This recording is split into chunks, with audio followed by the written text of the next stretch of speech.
But NBA, we have some breaking news, I guess, and it's not from us.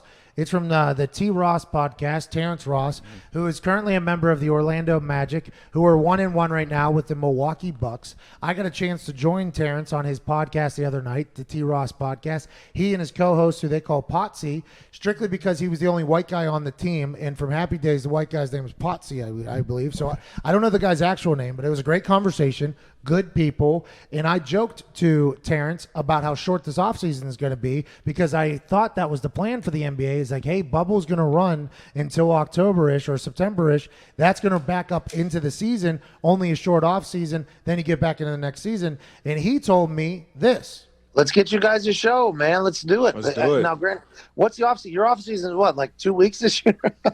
No, it's actually going to be a little – bro, actually after this, whenever we get sent home or if we win it all, whatever, they're not starting until maybe January now. So we're going to have some March. time. I saw possibly March. Bro, listen, I saw March possibly. They're trying not to do so much of the bubble next season. They're just trying to make sure that if we do the bubble, they're going to try to do it so we can transition into having people back into like the stands again. But they're trying I didn't know that. I thought it was like wild, October. Initially, they were going to do that. Then they pushed it back to like, okay, now it's going to be maybe late November, early December. Then it got pushed back to January. So it's just going to keep getting pushed back, bro. That's right. And what you're about to hear me ask there, I believe I'm on today's episode of the T. Ross podcast.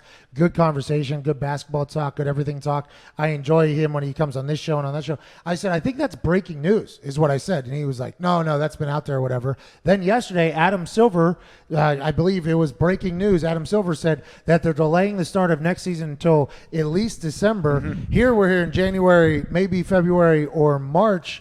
I think there is, I did not know that. The T. Ross podcast broke that to me. That seems like the smart decision. But if that means they think that you would potentially have to bubble for at least the next few months, what do they know that we don't know? And are we going to be bubbling for the next year? Is that what's going to be happening? Vaccine, they probably have some sort of idea, at least more than we do, on when that might be possibly coming. That's good news for the NBA, though, for the players. It's like, okay, at least you know you got like 4 months, 3 months off after this, so go after it. You know, you can go after it and get it. And maybe that's a way to frame it in your mind, like, okay, although I am locked up away from everything, we're going to have our longest offseason that we've ever had probably. That's good for them. And plus, when they come back too, right? Even like there'll be more of a break where people can miss basketball. They won't just like get it and then they're right back into it. It gives them a chance for people to actually be like, okay. And if it starts in March, when typically March Madness is, which is probably dead, it'll be nice to still get the fix then.